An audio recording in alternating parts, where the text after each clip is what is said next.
for you guys to pressure. How'd you feel about the pressure you were able to get, and did you feel how disrupted did you feel like you were up front? I felt like the guys did a pretty good job tonight. Really, I mean, the game of football is interesting. You know, you look throughout the country. Winning is a tough thing, and I thought we had some good pressure. They threw 47 passes.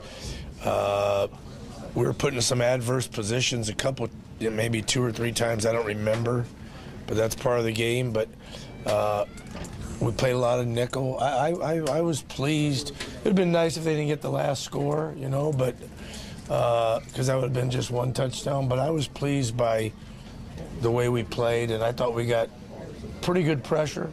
I thought Carr made 1 great throw.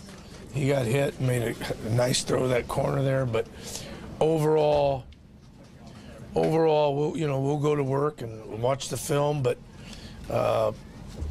we're pleased. We're 2-0, and as you can tell, I've matured from last week. You did force field goals in the second, like 3 field goals, Nick. I mean, they could have scored touchdowns there. Yeah, it was. Like I said, I don't know where the ball started. Yeah. But there were a couple of times I think it started like inside our 25 or 30 red zone, and we, like I said, we gave the 1 touchdown. Had we didn't give up the last one, it would have been a really pretty good effort. We played a lot of nickel. I'm kind of just going on and on. I'm pleased by the win. We're 2-0. That's all we can be is 2-0. And now we'll get ready for Tennessee Tech starting tomorrow. Nick, other than that second half, first half, I mean, your front did a pretty good job of getting back there and getting after Carr. Yes. Yeah, we did a good job. The guys really got after him pretty good.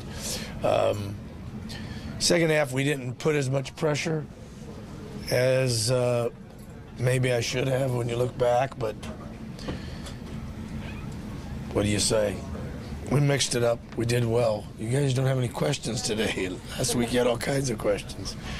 I'm not just going to be a stand-up comedian here, so go ahead. You said you weren't that happy with the backups and the other guys last week, but obviously you feel better about them this week. I feel better this week. Like I said earlier, you might have missed it. I matured from last week to this week, and I've learned that a win is a win. You look across the United States, and I'll tell you what, there's some unbelievable upsets and unbelievable games and unbelievable scores, and the game of college football is wide open, and all we could be is 2-0.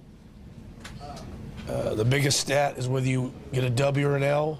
We're 2-0, and we'll get ready for Tennessee Tech. We'll look at the film. We'll grade it. We'll get better from this film. We'll debrief the film. We'll get better.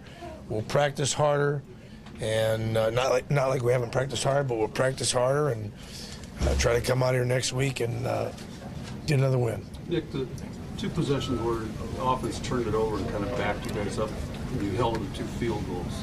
The best moments for your defense, maybe? Really happy about that, Bob. I mean, whenever you can, I mean, you're in the red zone, and they already have a 35 to 37-yard field goal, and you hold them to a field goal. That's good.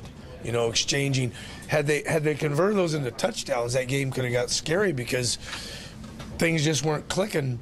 We weren't clicking as a team on all cylinders in the second half for whatever reason. But yes, that was key to hold teams to field goals.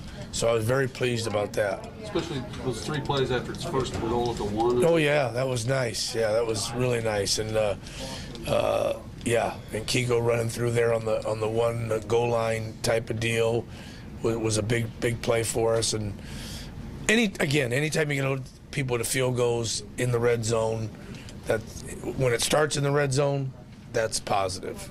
Seems like your guys responded really well to turnovers today. Is that how it seemed to you too? Yes, and you hope that your guys, and we preach this, but you don't always see this in the body language. You hope that your guys, when there's a sudden change or a turnover, are going, all right, we get a chance to go out there and play again, and let's go out there and stop them, rather than body language sometimes can be, oh, here we go again. I didn't see any of that. I saw guys go out there with some confidence, and like I said, we got the stops. It was 1 touchdown and 4 field goals, if I remember correctly, until the end of the game. Yeah, 19, yeah. So, and I don't know how many turnovers we had. We had at least 3, I think, and they all came way backed up. So, anyway. Coach, without John today, how do you feel Avery and Eric played kind of in his stead? Well, we didn't get balls thrown vertically over our head. You know, there was the one in the end zone where we had a guy in position. He didn't look back for the ball. He had control of the guy. The one where Carr threw off his back foot and got hit. But I'll have to say, and I haven't watched the film, pretty darn good, because the longest play in the first half was 22 yards. That's good. That's 1 explosion play. And I know in the second half they got a couple runs against nickel. And if you don't mind, I'm going to check here real quick. They had 1 22-yard pass, was the longest pass of the game. And they had the longest run was 24 yards by Robbie Rouse. So we gave up 3 explosion plays because the punter ran for 23 yards on the 1 play too. So that's pretty good. You give up 2 explosion plays, that's a pretty good day. Hey, could you